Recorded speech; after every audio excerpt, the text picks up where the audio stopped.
Os, welcome back to The Singing Samurai. Today's video is another Aikido rebuttal, this time focusing on the hard-to-hurt guy, Icy Mike. What's up? I'm Mike, and this is Hard to Hurt. And the dumb things that he says about Aikido, too. Check it out.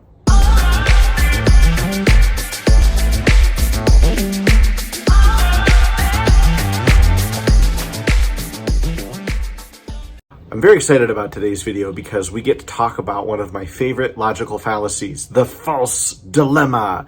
What's a false dilemma, you ask? It's when someone gives you an option or two options, right? They make you choose, like it's either A or it's B. And if it's not A, then it's B. And if it's not B, then it's A. Okay, so let's talk about Icy Mike's false dilemma in a video that, granted, he made 3 years ago, and I know that there have been other conversations he's had with people about Aikido, but he still basically stands by this premise.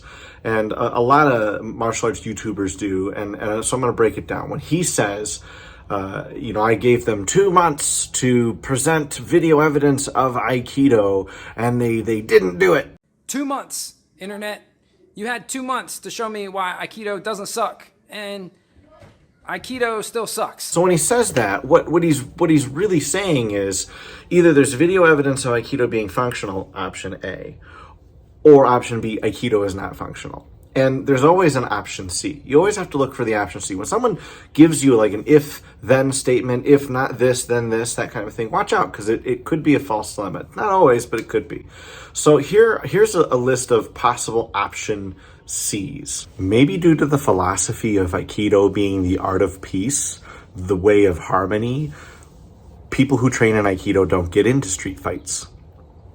Maybe we are so self-aware and practicing a mindset of I don't want to fight that we leave when there's a problem, or we never find ourselves there in the first place. Could you imagine if I'd asked for an example of any of the proven martial arts working? That's like laughable if I was like, show me a video of like wrestling working on a person, a boxer punching someone unconscious, a wild haymaker knocking a person out, and you could show me thousands upon thousands of examples of any of that.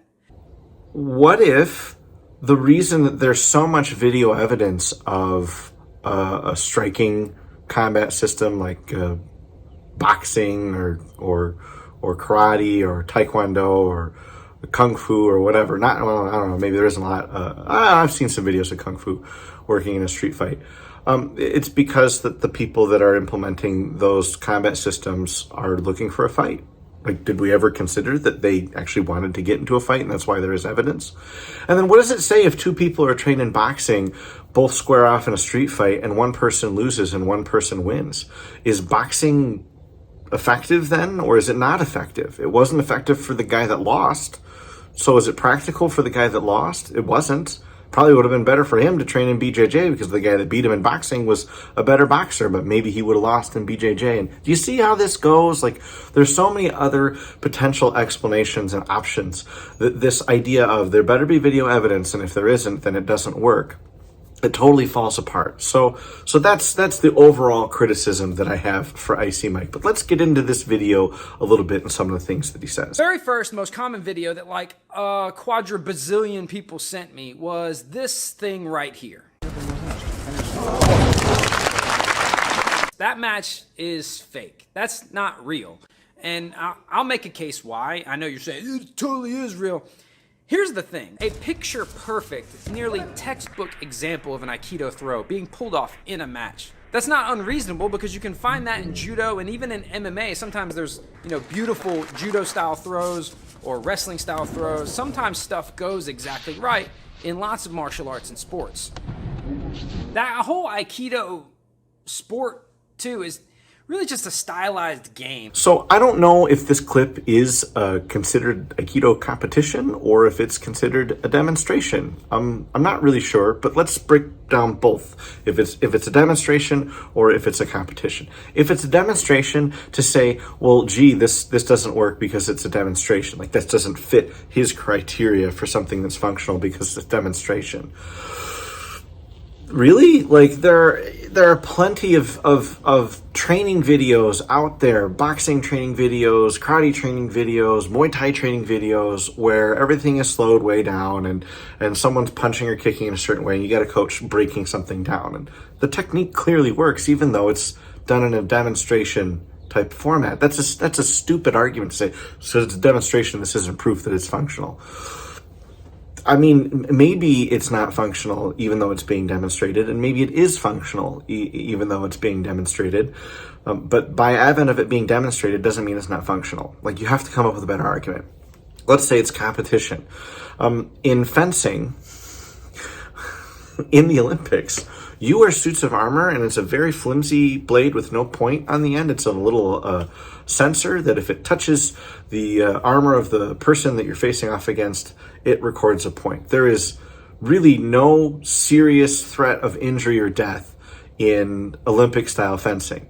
The techniques, by and large, are the same techniques used in real fencing where you're trying to kill somebody. So to say if it's a competition with rule sets and they're really restrictive and there's no real danger, then therefore it's not a practical combat system, is also false. But let's take it apart even further, because he talks about MMA and he says, I wonder if there's a system where it exists where we don't have a lot of rules. If you want to point to a sport as proof of a fighting system's efficacy in combat, it needs to be a sport with as few rules as possible. Like, I don't know, what's a combat sport with as few rules as possible and the most ways to win? Let me give you a long list of rules of things that you're not allowed to do in MMA that we say is a given, right? Like, well, duh, it's a given, but it's not a given on the street. So this is a really, really important distinction, right? In the octagon, it's never more than one-on-one. Like, you never have a buddy jump in from behind and clock you in the back of the head, right? Like, you never have to worry about the guy's friends when you're fighting in the MMA and you're fighting in the octagon. It's an octagon. It's a sealed environment where nobody else can get in to fight you. Last I checked, you can't gouge the eyes, you can't punch the throat, you can't kick to the groin, you can't grab the groin, you can't bite people either, can you? You can't bring a knife, you can't bring a rock, you can't bring a piece of glass, you can't bring a chain, you can't bring any dirt or powder you could throw in somebody's eyes. You can't bring a stick, you can't bring a baseball bat, you can't bring a spear, you can't bring a mace, you can't bring actual spray mace, you can't bring a gun, you can't bring a couple of guns, you can't have a guy with a gun, you can't have a bunch of friends out in the corner with weapons that are trying to kill you.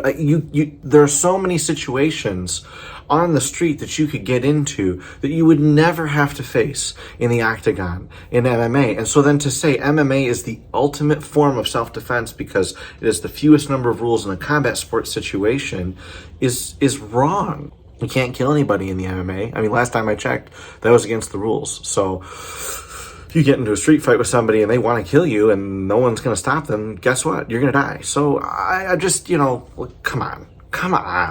We can do better than this. We can do better than this, can't we? So there you go. There's my rebuttal of Icy Mike. It's short and sweet.